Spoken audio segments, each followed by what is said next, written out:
do in this speech is address the 1AC directly and respond in turn. And what we're going to see is that the affirmative team has failed their burdens. Let's start firstly with establishing some of the things that have been established in cross-examination already and that the affirmative team is backtracking on. The first one you can write down as no proof of appeal. No proof of appeal. Now, the affirmative team admitted in cross-examination that these terrorists are able to appeal in cross-examination, appeal to the federal court system. And that was the question that was asked, and that was the answer that was given. So for the affirmative team to backtrack on their word and simply reiterate an entirely different stance in an affirmative speech is inconsistent, and it must flow to the original admittance in cross-examination. That leads to the second thing that they admitted in cross-examination, which is that the affirmative speaker claimed that they had no access to the total number of federal court cases, and therefore, because that was not public knowledge, they couldn't give an estimate for the actual percentage of success. And then they apparently brought up an estimate from some source that was not listed or given. And that means that the affirmative team, again, has to stick by their original word. That's how debate theory works, and that's how we have to function in order to have a healthy debate. And in order to have a healthy debate, that also leads us to topicality. You can write topicality number one as other nations. Topicality number one, other nations. And to explain exactly what's going on right here, we can point simply to the 1AC. The reason the affirmative team defined foreign policy is rather simply because they know that the topicality press is strong, and that's because their case is not topical. And in fact, we'll see this when we look at the definitions from the affirmative team, because their own definition stated that they needed a specific instance depending on what you're talking about in this instance of foreign policy. And that specific instance, because we're talking about the United States foreign policy, would come from the United States. And what we're going to do here is look at a definition from Dr. Charles Herman, who served on the National Security Council, the Council on Foreign Relations, and the American Political Science Association. And he writes that foreign policy consists of, quote, the plans, goals, and actions of national governments directed to entities outside the nation. Not long ago, that statement might have passed for an acceptable definition of foreign policy. Challenges to such definitions reveal some of the ferment and theory-oriented field of foreign policy studies. Now, you may be wondering, this sounds a lot like the affirmative team's definition. That's because it is the definition. It's a part that they did not read, that he specifically says that that statement might have passed for an acceptable definition not long ago, but is no longer suitable. If we look at an actual definition, almost any definition from Black's Law, Council on Constitutional Rights Foundation, and any other legal foundation, what we're going to see is that they define it specifically toward other nations. I can tell you from memory, even the United States' own definition specifies that it's the United States foreign policy. The United States foreign policy is the United States strategy in dealing with other nations. And that's what international terrorism does not fulfill, because terrorists are, by definition, clandestine agents in subnational groups, which means they are not other nations. That means that the affirmative team has failed to win this debate round on that issue alone. For your ballot, the impact of that is, even if they won every other argument in this debate round, what they've done is essentially kick the ball into an opposing game's goal. They wouldn't have won this debate round, they would have won an entirely different game for some lucky team somewhere else.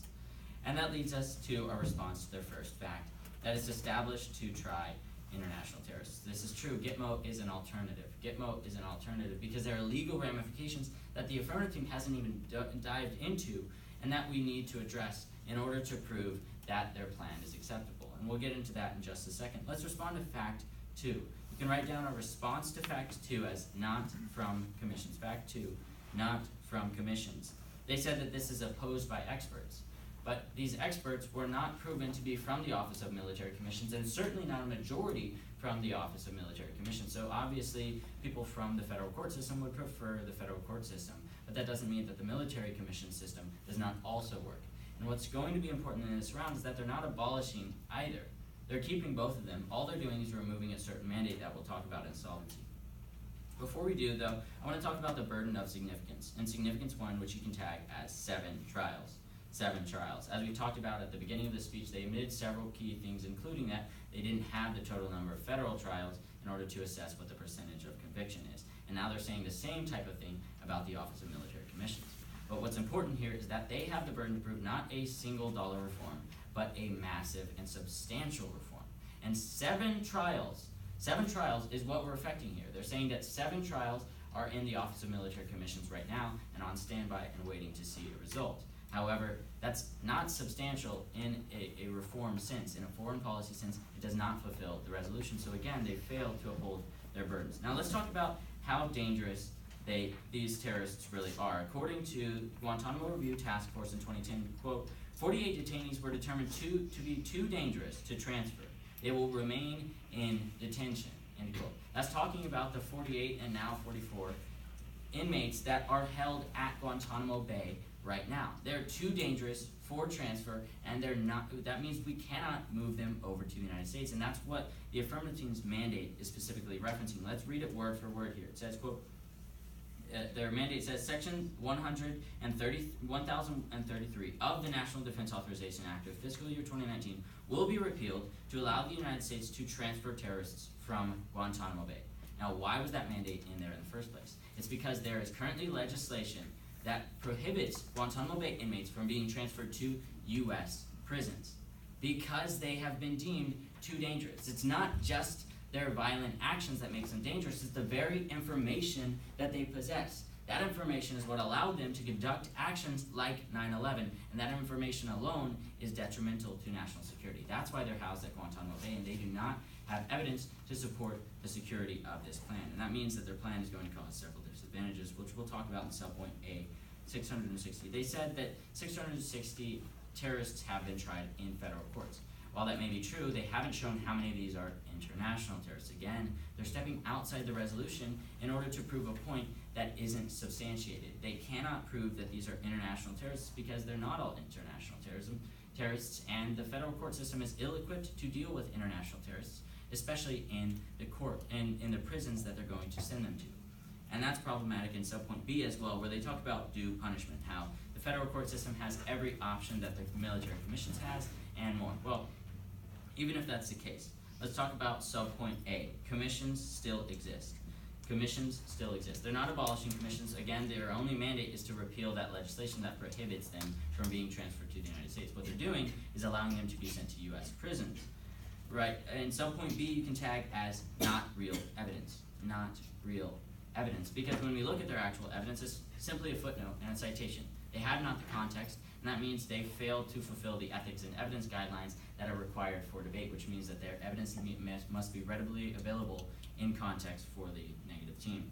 Disadvantage 1 you can write down as dangerous, but disadvantage 2 is an opportunity cost, because they're saying that the negative team has the burden to uphold the status quo, but I'll remind you that the orientation for judges impacts that the negative team upholds the status quo against the affirmative team to uphold the opportunity cost to pass a better plan.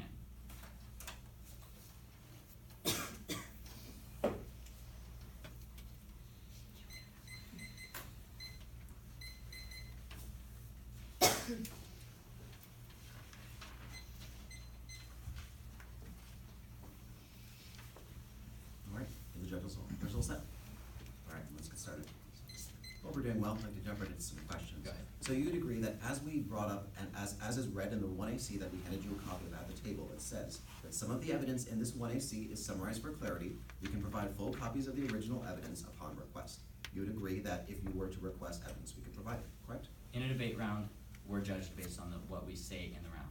If you read that quote in the 1AC, I'd be happy to agree to it. But if you wrote it in the 1AC in fine print, no, I'm not going to agree that that's Okay, fulfilling your if you burden. have a concern about evidence, it's your responsibility to ask us about it, and then we can provide it to you at the table, correct? My concern with the evidence is that there is none. There's a citation and then your own words. What we need to see is the full context in the 1AC. Otherwise, there's simply no justification for that burden of proof being fulfilled. Okay, we'll just move on from that. So the next point you brought up was discussing how there are legal ramifications to the problem of why Gitmo still exists and why military commissions still exist in the current system, correct? Right.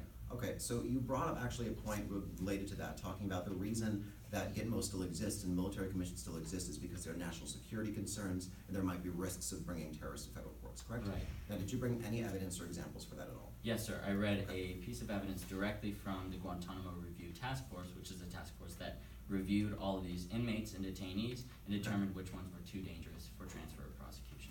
Right, so you would agree that as we brought up in an earlier speech, and as my part actually answered in cross-examination, there are certain people who are held in Guantanamo Bay that are held indefinitely and would not be eligible for trial regardless of what we're trying to do to this point. Currently, right? yes, that's correct. Okay. And it definitely doesn't mean they're literally never going to be tried. It means Gotcha. we're working on solutions for how we can try them. One of those might be that we allow trial No. without transfer. Okay, that's all I need to hear, awesome. Could I have the piece of that evidence from the Guantanamo Task Force? Sure thing, that's that page right there. Could I pass it back to my partner? Yes, sir. Go Awesome. ahead. So, next question involves your response to fact two. You were talking about the experts were not from commissions. Yes. Now, you would agree that the conclusions of that report, as we brought up in our 1AC, were that the status quo and military commissions in their current state are not acceptable, correct? The conclusion was actually leaving out specific portions of evidence that said all workshop participants believed it, whether or not, and it goes on to make your point. It doesn't say all believe, it simply says all workshop participants. Right, so specifically you would referencing agree that the study. 24 experts we were citing were the workshop participants, correct? Correct, and I think it's Okay. disingenuous to leave out that specific statement instead of saying that, as you said, all believe that whether their original intent, and go on to make the point. Okay, so you would agree that that study was 24 experts, and the conclusions we made was that all of them agreed the status quo was unacceptable? Sure thing, I think you read the evidence to state that all believe, that these experts were saying that all Right. believe. Okay, so you brought up one more point under significance, saying that there are people who are too dangerous to transfer to the United States. Did you bring up a piece of evidence under that? Right, that's the evidence I That's the presented. evidence, okay, Yes, sir. great. Guantanamo Thanks for your refugee answers. transfer. Appreciate it. Yep, no problem.